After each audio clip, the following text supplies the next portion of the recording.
Welcome. We've had a hectic evening here and we've had an overwhelming response. We've had information on all the crimes that we featured. One or two of our appeals have frankly not been too successful. Some, there's no doubt, have produced information of really very great importance.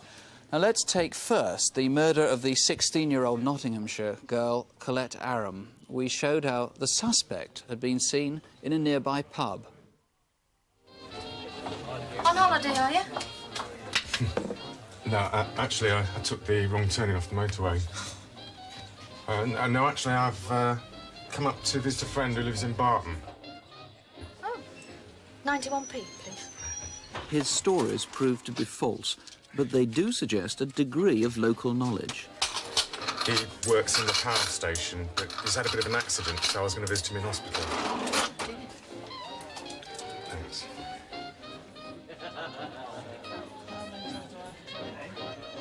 And we showed you this letter. Now, it could have been a distraction, it could have been a hoax, but it claims to have been written by the murderer. Now, we've had over 100 calls of some importance on this crime. 2 or 3 in particular have produced genuinely new leads. Police inquiries have already begun on them. The detective in charge of the case is Superintendent Bob Davey. How significant are they, do you think, what you've got so far? Well, we've had a large response, as you know.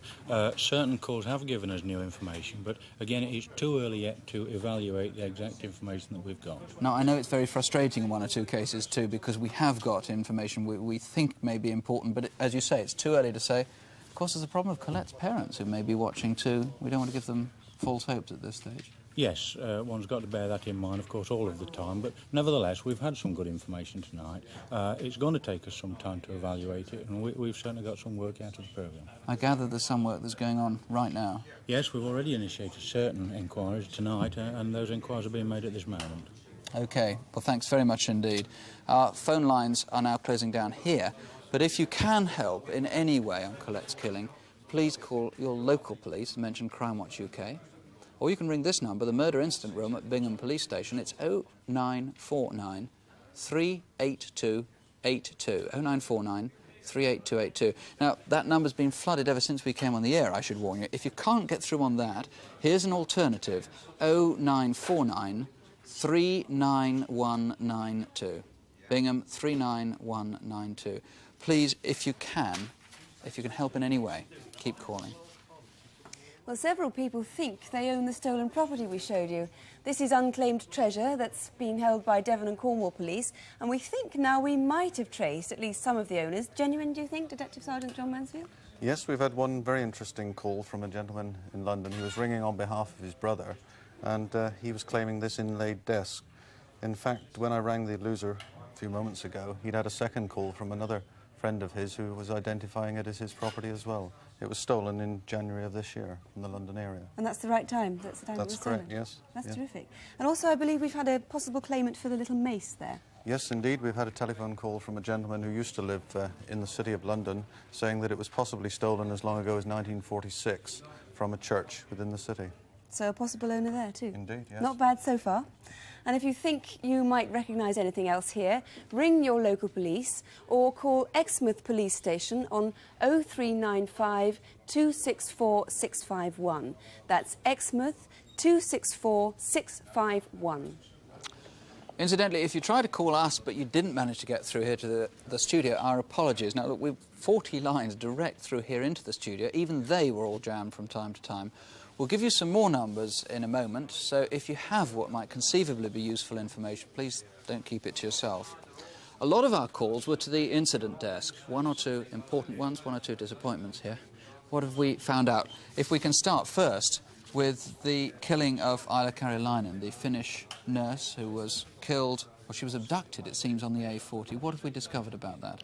Well, again, lots of calls, as you say. I've had a man driving near the scene who's, in fact, asked the police from Woodstock to call round and see him tonight, and officers are with him now. The point here is that this programme is connected back into police stations, and we're responding to the information that's been given us. He would have had something important to say, would he? Yes, well, we're filtering the calls and eliminating those that perhaps are too nebulous to act on immediately and dealing with the priority ones. Now, Isla was, as I say, hitchhiking through Oxfordshire when she was abducted. You're still looking for anybody who might have seen her. I gather one person thinks he might.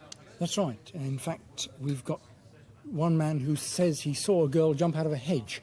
At the time he saw her, he didn't think anything of it. He thought that she was probably larking about.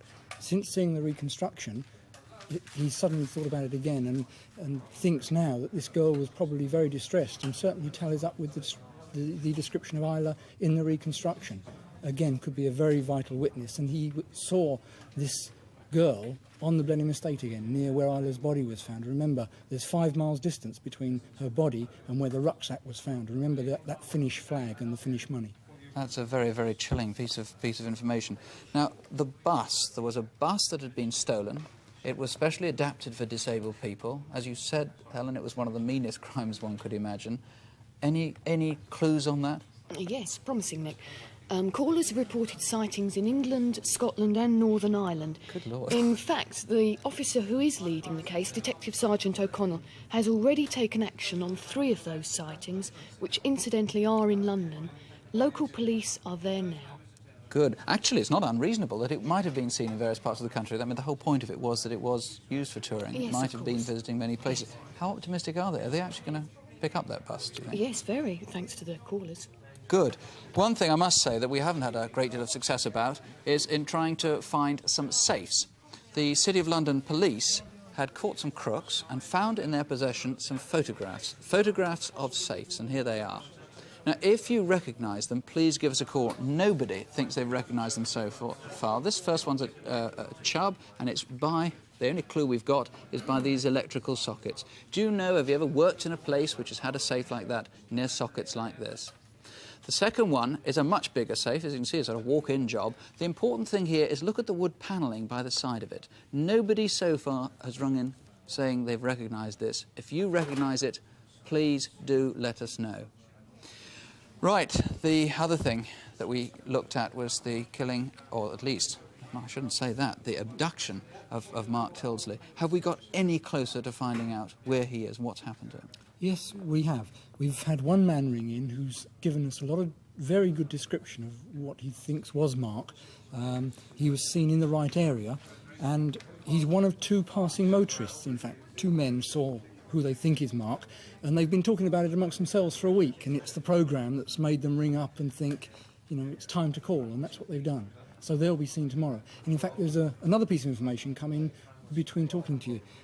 Very recent, somebody says they think they saw Mark at 3 o'clock this afternoon. Now, we don't want to build people's hopes unnecessarily, but certainly it's another possible sighting that'll be followed up. Well, let's really hope he is all right and that we find him. The number to ring, if you can help, let's go through all of these. For the Woodstock murder inquiry, that's Thames Valley Police. Their number is 0993 811 311. That's Woodstock 811 311. Now, if you might have recognised any of the safes we showed you, call the City of London Police, please, on 01601 2222. That's easy to remember, 601 2222.